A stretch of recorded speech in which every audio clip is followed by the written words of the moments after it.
شاید خیلی از شماهایی که دارین توی این بازار فعالیت میکنین دوست دارین یه ارزی رو بخرین و روش سرمایه گذاری بکنین، ولی تحلیل آنچنانی بلد نیستین، یا حداقل اگر تحلیل بلدی دوست داری نظر یک تحلیلگری که بیشتر توی بازار تجربه داره رو بدونی. من توی این ویدئوی به شدت مهم میخوام بهت یک راهکاری رو یاد بدم که تحلیل همه ارزهای بازار رو از تحلیلگرهای مختلف ببینی و بدونی که وضعیت این ارزی که میخوای بخری در چه حالتی است. تحلیلگرهای دنیا نظرشون اینه که این ارز صعودی میشه یا نزولی میشه. پس حتما این ویدیو رو تا آخر با من همراه باش.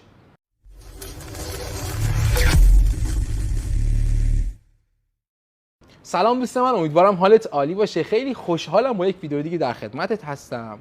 همونجوری که از اول ویدیو متوجه شدی، همه ما توی این بازار داریم فعالیت میکنیم و میخوایم یه سری ارزها رو بخریم. همونجوری که بارها و بارها توی دایرکت اینستاگرام یا توی رسانه‌های اجتماعی دیگه از من سوال میشه آقای حبیبی این ارز وضعیتش چطوره؟